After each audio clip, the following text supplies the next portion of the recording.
Hi folks, it's Zadie, and I know it's been a while.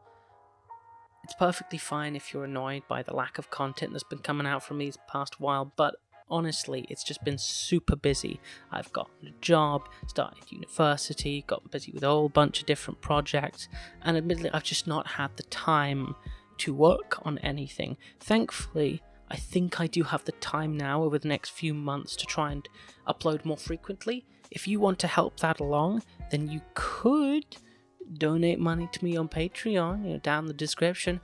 Otherwise, today's video is about a few more tips for writers who have less experience, especially considering I've learned some things during my time here studying creative writing at university. I think that some of you might be able to benefit from. So here's the contents of topics I want to talk about today. Timestamps are in the description. Let's get into it. So the first thing I want to talk about is the wall of text phenomenon. The only reason I want to talk about it is because I've been seeing it a lot over the past few weeks, and honestly, it is tiring. What a wall of text is when a writer writes without putting in paragraph breaks. This causes the text to just keep going on and on and on and on, and any reasonable reader gives up reading and finds something else to read. The only advice I can say to combat wall of text is to put in punctuation breaks, in paragraph breaks, in different ways to break up the text so that it is easier to read. Paragraph it up.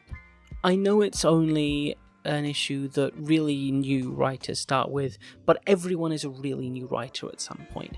So I just wanted to make it known and talk about it as an issue that a lot of writers have faced, and the solution is to write paragraphs. Remember, you need to make a new paragraph whenever there's a new place, whenever there's a new person speaking, whenever there is a new subject being talked about. Here on screen is a list of the different times that you should be making a new paragraph. And other times, go with your intuition based on the stuff that you've already read. Where did they put paragraph breaks? Now, the next thing that I want to talk about is Comic Sans text. This is a really simple one, but I've heard a lot of people say that writing in Comic Sans has helped them write more. For some strange reason, it is a text font that is more conducive to writing than, say, Times New Roman or Arial. It sounds kind of crazy and nonsensical, but it's apparently true. My girlfriend has tried it and seemed to find use in it. A bunch of people have tried and seemed to find use in it. I don't personally use it myself, but if it helps, you might want to give it a go. Now, drawing on my new university knowledge, pretty nice, I have learned that you want to try and avoid using cliche phrases, at least when you're starting out and developing your writing skill. I know sometimes you might want to bang out something classic or really familiar piece of description, but ultimately they don't actually say anything. Sometimes there are some phrases that you might want to use to get across a concept, but these phrases have suffered from what is called reification, wherein a concept has become a single idea and interpretation and has lost nuance and complication. For example, you might use the phrase heartbreak, or their heart broke, or their heart skipped a beat, but when you read that now, having seen it so often, it has completely lost a lot of its meaning. It no longer means a heart actually breaking or a heart actually skipping a beat. That is lost, and the implicit information is what has become explicit. That reification is all that the reader gets. So if you want to try for more interesting, more engaging description, try and avoid, these cliched phrases in writing. I'm not saying they're bad. I'm not saying they're overused. I'm just saying they don't actually say a lot. Next, I want to talk about this thing that back in the My Little Pony fandom we used to call purple unicorn syndrome. This is a tendency of new writers to feel they are overusing a name or a pronoun and start using descriptors to describe characters. The name comes from the central character of the series Twilight Sparkle, and the tendency of new writers to describe her as a purple unicorn because they felt they were overusing either her name or her pronouns. This is a bad idea because your readers already have that information. You're not telling them anything new by describing them as a purple unicorn or a blonde-haired elf or whatever it is that you are describing.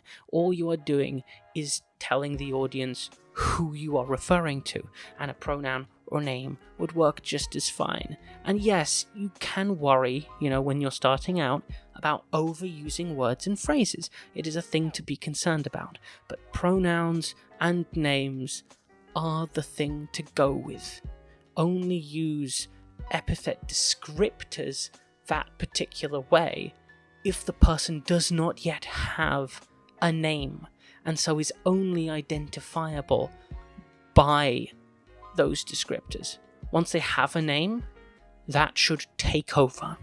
Okay, and with that, we've reached mostly the end of the video. I don't want to discourage new writers. I want to help you develop your skills and your abilities, and that is why I bring up these criticisms of some of the writings that I see a lot of people doing, is by following these tips, by taking inspiration, you can improve the quality of your writing and potentially even move out of the fanfiction sphere. Am I saying with that statement that fanfiction sphere is inferior to true literary fiction? No, I've never believed that. Some people do. I have never believed that. But I do feel that your writing can reach a professional quality if you try hard enough, and that the fanfiction sphere is a very good place to prototype and develop that writing style without having to risk it on professional projects. The biggest piece of advice I can give to anyone is to get a second opinion on your writing. I'm not offering, in case you're thinking about linking your stories in the description, I am not here beta reading for any old person, but a friend who you can trust, family member, or a person that you know who's willing, someone who might have some experience, getting outside opinions on your work is the fastest way to improve.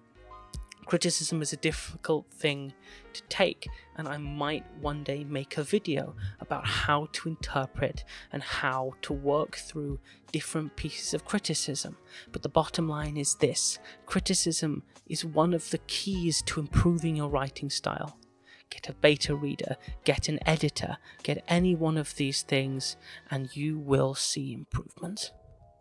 Just make sure you're getting them from the right people. And thanks for watching. Click the subscribe button, go down to the description for any number of links, and potentially even check out one of my other videos. I haven't uploaded a ton, but hopefully I will upload more. Maybe visit my Patreon. Here are my Patrons here. Look how empty it is. I don't have any yet. So maybe if you went down, if you have the money, don't go if you don't have the money. I don't have any money, I wouldn't do it. You don't have any money, you don't do it. But if you have money, you can give me some. And with that, thank you all for watching. And I'll see you whenever I upload my next video. Bye bye!